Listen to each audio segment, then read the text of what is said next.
राजा और मको तोते। एक समय की बात है, एक राजा अपने पड़ोसी राज्यों की यात्रा पर गया हुआ था।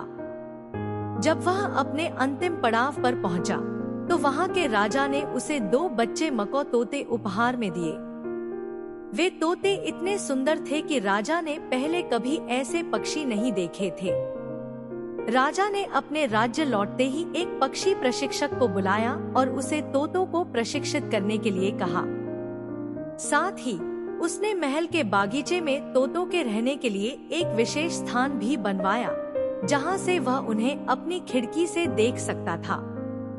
कुछ समय बाद एक दिन प्रशिक्षक ने राजा से कहा, महाराज, एक तोता तो बड़ी ही सुंदरता से आकाश में उड़ता है, लेकिन दूसरा तोता उस डाल से हिला तक नहीं है जिस पर वह पहले दिन से बैठा है। यह सुनकर राजा ने आसपास के राज्यों से प्रसिद्ध प्रशिक्षकों और वैद्यों को बुलवाया। सभी ने बहुत प्रयास किया, लेकिन कोई भी उस तोते को उड़ने के लिए नहीं मना सका। राजा ने अपने दरबारियों से भी उपाय करने को कहा, लेकिन सब विफल रहे। वह तोता अपनी डाल से हिलने को भी तैयार नहीं था। आखिरकार राजा ने सोचा कि शायद कोई ऐसा व्यक्ति मदद कर सके जो प्रकृति के अधिक करीब हो।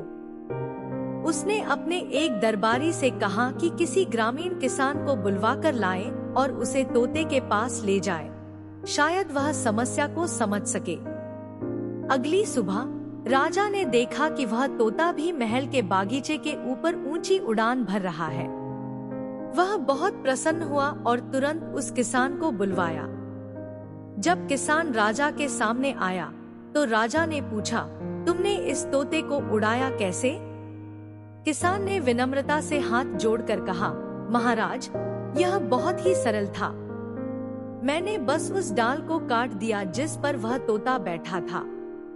कहानी का नैतिक: हम सभी के अंदर ऊंचाइयों तक उड़ने की क्षमता होती है, लेकिन हम अक्सर अपने आरामदायक क्षेत्र से बाहर निकलने की हिम्मत नहीं जुटा पाते। हम परिचित चीजों से चिपके रहते हैं और नए अवसरों की ओर बढ़ने से डरते हैं। हमें खुद को उन सीमाओं से मुक्त करना चाहिए जो हमें रोकती हैं, ताकि हम अपनी असली क्षमता पहचान सकें और सफलता की ऊंचाइयों तक पहुंच सकें।